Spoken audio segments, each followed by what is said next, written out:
Jika kita mendengar nama Ducati, mungkin yang terlintas dalam pikiran kita adalah motor mewah, berwarna merah, cantik, good looking, estetik, kencang, dan mahal. Karena hampir semua motor Ducati itu good looking di semua jenis motornya. Setiap karya yang dibuat Ducati Centro Stile sebagai divisi desain Ducati tidak bisa dipandang sebelah mata.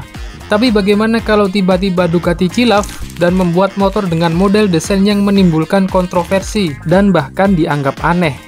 Nah, jadi di video kali ini kita akan membahas beberapa motor Ducati yang dianggap memiliki desain paling kontroversi. Yang bukan berarti jelek ya, karena kontroversi bukan berarti jelek. Dan karena pembahasannya adalah dari sisi desain, yang artinya itu adalah selera, maka ini akan kembali pada sudut pandang dan penilaian masing-masing. Dimana yang menurut orang lain mungkin nggak banget, tapi bisa jadi menurut kita fine-fine aja, no problem. Oke, tidak usah terlalu banyak mukadimah, mari kita mulai.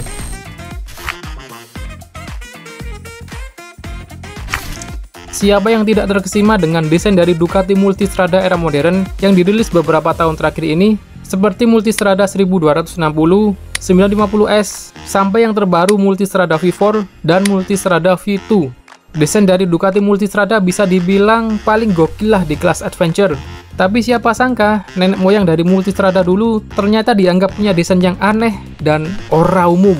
Nenek moyang mereka adalah Multistrada generasi pertama yang dibuat pada tahun 2003, yaitu Ducati Multistrada 1000 yang hadir dengan desain seperti ini. Ducati Multistrada 1000 didesain oleh desainer motor asal Afrika Selatan, yaitu Pierre Terblanche. Dan beliau ini adalah desainer motor yang sangat berpengalaman dan bukan kaleng-kaleng cuy. Salah satu karyanya yang pernah dibuat untuk Ducati dan paling fenomenal adalah Ducati Supermono tahun 93 dan Ducati 900 SS tahun 98. Oke, kembali ke Multistrada 10. Motor ini dibuat untuk meramaikan pasar motor sport adventure dan sekaligus sebagai pesaing produk rival seperti Honda XR-V 750 Africa Twin, Yamaha TDM 850, dan lain sebagainya. Sebenarnya secara spek, motor ini tidak terlalu banyak dikeluhkan, seperti mesin yang sudah dianggap cukup oke, handling yang smooth, getaran yang tergolong minim untuk motor bermesin silinder kembar L-Twin berkapasitas besar, riding position yang nyaman untuk jarak jauh, konsumsi bahan bakar yang tergolong irit, yaitu sekitar 20 km per liternya. Semua spek ini sudah dianggap cukup memenuhi. Tapi satu hal yang paling jadi kontroversi dari motor ini adalah pada bagian desainnya. Desainnya ini dianggap aneh dan kurang estetik untuk produk yang dikeluarkan oleh pabrikan kendaraan mewah sekelas Ducati. Mulai dari model fairingnya yang dipaksa menyatu dengan lekukan tangki yang jadinya malah kelihatan absurd, lampu depan dengan dua lubang di bawahnya yang dianggap mirip seperti pemanggang roti, anjay. Bentuk joknya terlalu tipis, sampai model knalpotnya yang disebut mirip seperti artileri yang siap menembakkan rudal. Bahkan beberapa menganggap motor ini lebih mirip seperti motornya Power Rangers.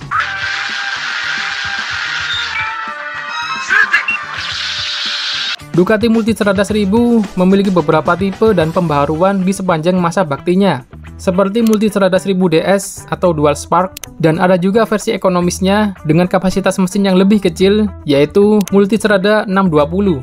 Ada juga versi 1000S dengan upgrade suspensi dari Showa menjadi Öhlins. Lalu Ducati juga membuat versi terbarunya pada tahun 2007 dengan nama Multistrada 1100S dengan peningkatan pada kapasitas mesin. Dan uniknya, meskipun sering mendapatkan banyak kritikan pada model desainnya, nyatanya semua tipe varian ini memiliki desain yang identik sama.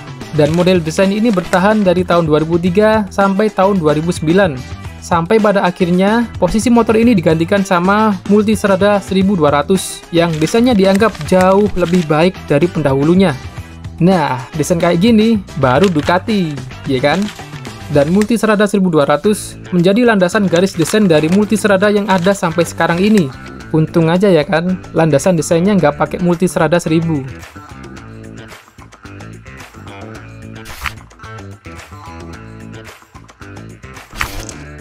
Selanjutnya, motor Ducati dengan desain yang kontroversi adalah Ducati 999 atau sebut saja Ducati 999. Motor ini diperkenalkan pada tahun 2003 sebagai penerus dari Ducati 916, 996, dan 998.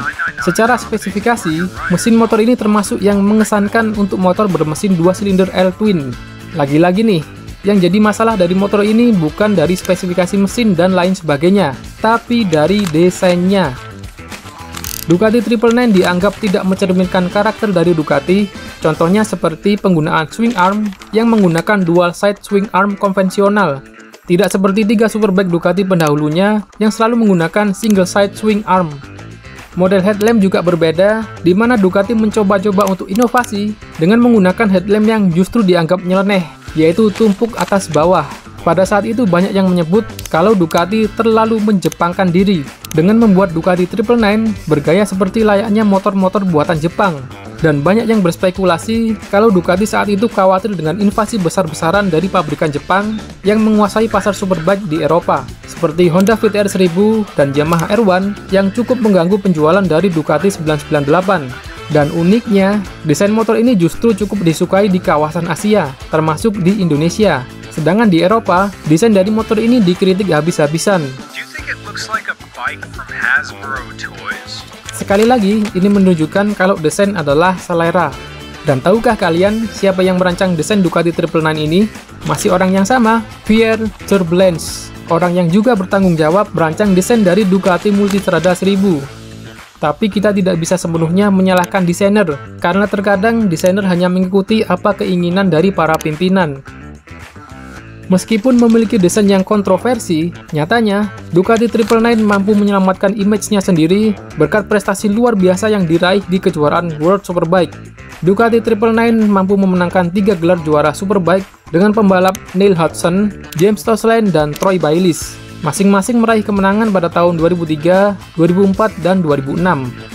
Ducati 999 juga mampu mengiringi Gregorio Lavilla menjuarai British Superbike pada tahun 2005. Tampang boleh saja dinilai kurang, tapi kalau soal prestasi, bolehlah diadu. Jadi jangan dinilai cuma dari tampangnya doang. Ducati 999 diproduksi selama tahun 2003 sampai tahun 2007. Dan setelah tahun 2007, posisinya digantikan oleh Ducati 1098 untuk menyesuaikan regulasi World Superbike yang membebaskan mesin 2 silinder memiliki kapasitas maksimal 1200 cc. Sebenarnya masih ada satu lagi motor Ducati yang desainnya juga cukup menimbulkan kontroversi akhir-akhir ini, yaitu Ducati Monster 937 yang sudah tidak lagi menggunakan sasis tralis. Padahal sasis tralis sudah menjadi identitas Ducati Monster secara turun-temurun. Dan sasis tralis ini akhirnya digantikan dengan sasis aluminium monocoque. Tapi tema ini sudah pernah saya bahas secara khusus di video sebelumnya, jadi kalau kalian kepo bisa klik kartu di pojok kanan atas, atau bisa cek di galeri video dan kolom deskripsi yang sudah saya sertakan linknya. Oke, silahkan disikat. Oke, itu adalah sedikit pembahasan dari dua motor Ducati dengan desain yang dianggap kontroversi. Lalu bagaimana tanggapan kalian soal desain dari dua motor ini? Silahkan tulis pendapatmu di kolom komentar. Nama saya Awang, stay safe and I'll see you in the next video. Peace!